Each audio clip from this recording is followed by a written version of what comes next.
So here's the example from today, which is Wednesday, September 9th.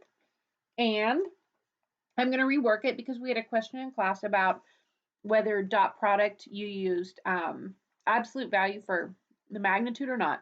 And the answer is you do not. Okay, so I'm going to walk through this one more time.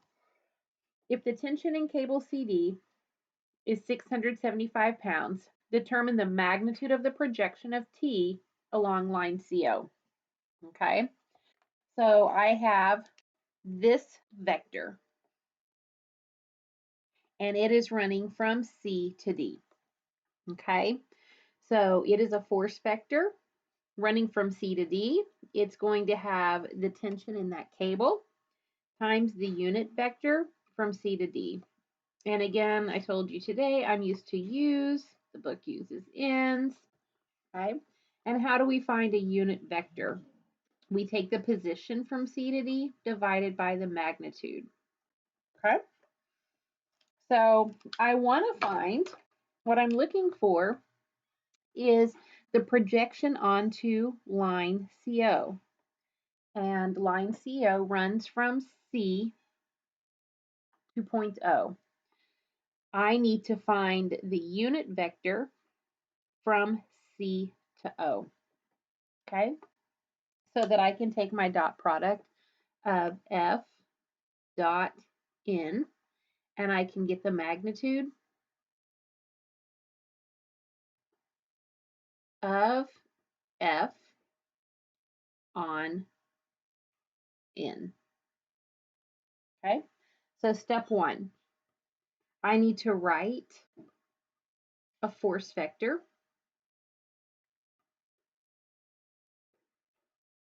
for my tension, and it's going to go from C to D. Position divided by magnitude is that unit vector, okay? Then I need to write a unit vector from C to point O, okay? Then we're going to find the dot product of our force vector and our unit vector from C to O, and that's going to give us a magnitude, okay? If we want to convert this into an actual force vector that's running from C to O, the component, it's going to be this value, okay? It's going to be that magnitude times the unit vector from C to O, and that's how we get the magnitude into a Cartesian vector. And then we can get the angle in between. So this angle we're referring to is the angle between these two lines, and it is going to be the inverse cosine of, okay, this value right here divided by the magnitude. So the magnitude of F and the magnitude of the unit vector, 1, and then F is given as 675 pounds. Okay? This will go right there. So let's start with, if we need to find Cartesian vectors, we need to figure out our coordinates. So I'm going to take let me see if I can find another color. And that's a big question right there. I'm going to take this pink highlighter, and hopefully you can see this. So if I walk up the pipe, I'm walking up 12. I'm walking in the negative x direction, and then I'm walking in the positive y direction. So if I look at this point right here, point C, the x component is -9, the y component is 12, and the z component is 12, 18. 12 plus 6 is 18. Okay? Here at the ordinate, it's 0, 0, 0. And then over here at point D, I am just walking along. I'm going to do dotted lines. I'm walking along the y-axis. So we have 0, 14, 0. And the units on all of these are feet. It's like if I'm looking at a blueprint, I have to walk up 18 feet, over 9 feet, and then kind of out of the page at 12 feet. So force vector.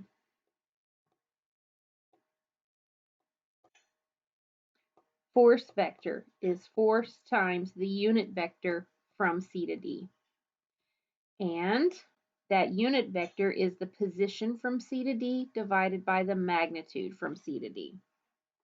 Okay, and we recognize we use tip minus tail. Tip minus tail. D minus C. So my position vector, as I'm going from C to D, is tip minus tail. 0 minus negative 9i plus 14 minus 12j plus 0 minus 18k, and the units on that are feet. So I get 9i plus 2j minus 18k feet. Okay, that's the position vector. I need to get rid of this feet because we're looking for a force vector with units of pounds. So I find the magnitude. So we use Pythagorean theorem. So I have 9 squared plus 2 squared plus negative 18 squared. And inside there we'll have feet squared. So I can simplify this to 409. Take the square root of that, units of feet. So now I can find my unit vector from C to D. It's the position, so the full magnitude divided by, or the full Cartesian vector divided by the magnitude. And this is how we just get the position. So instead of saying I'm going from C all the way to D, I just need a unit direction that's pointing in the same direction, okay?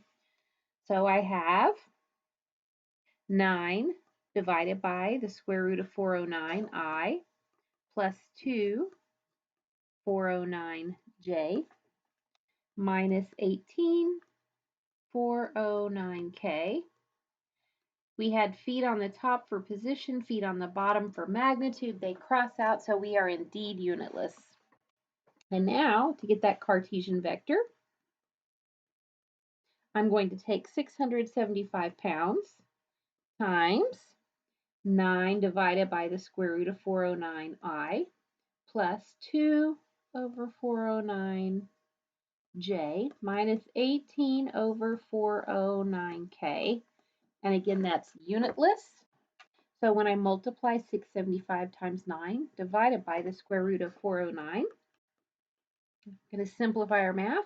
We get 300i plus 66.8j minus 601k. And our units that we're left with are pounds. So this is our Cartesian vector describing the force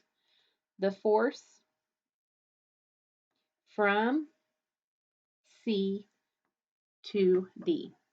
Okay, that's step 1. Step 2, I need a unit vector describing from C to O because I want to determine the magnitude of the projection. What is the component of the force in this direction along this line? If I were working on the XYZ plane right here, that's just going to be like if we had our direction cosines. We could take the cosine theta x, the cosine theta y, the cosine theta z. But we're looking at kind of like a different axis. So unit vector.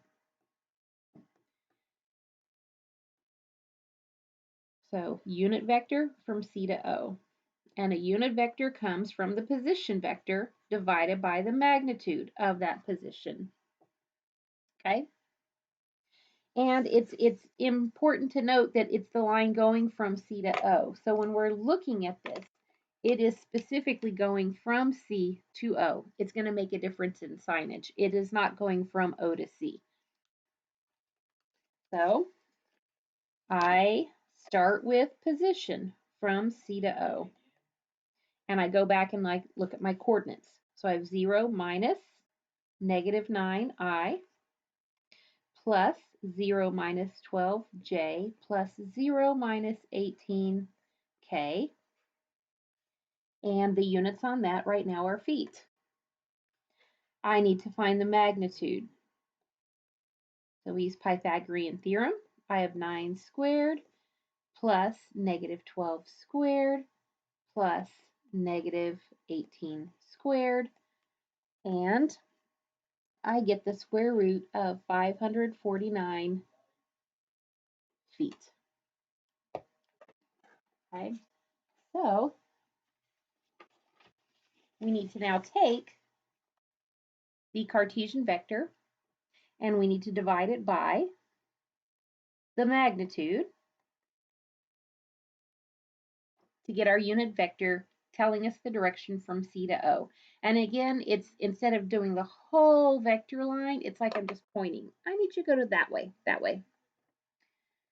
So we will have 0 minus a negative positive 9 over the square root of 549I minus 12 549j minus 18 549k.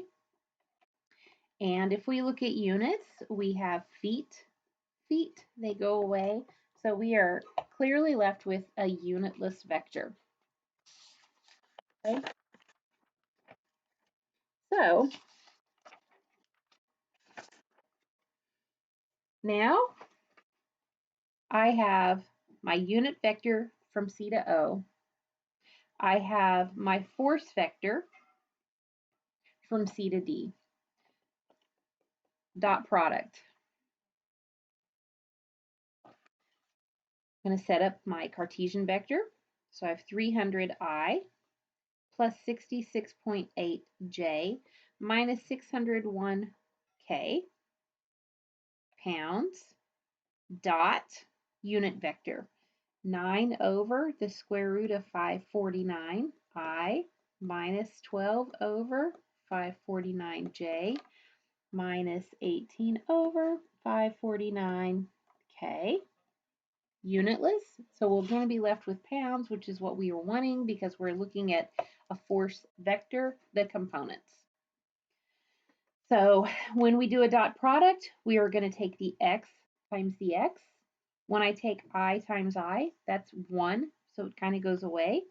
So I have 300 times 9 over the square root of 549, okay, plus 66.8 times negative 12 over 549 plus negative 601 times negative 18 over 549.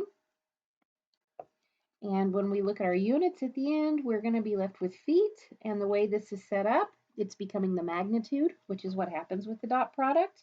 Now here's where we had some issues today in class.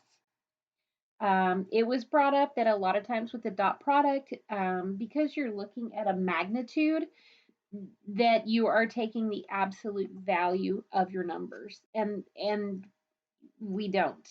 Okay, we don't. I need to clarify.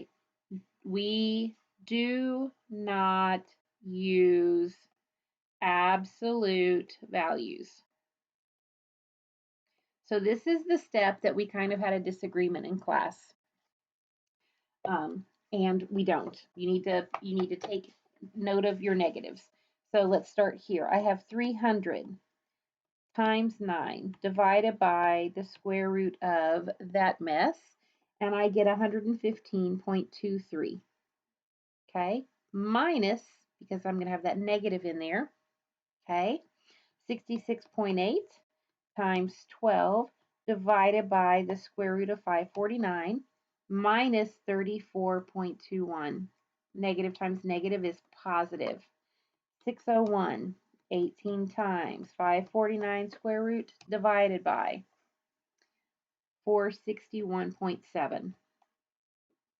And this is all units of pounds. So when I add these up, I'm going to swap here. I'm going to make that negative 34 plus. I get that the projection of my force vector on the line CO is 542.7 pounds. Okay, it is not the 600 we talked about in class.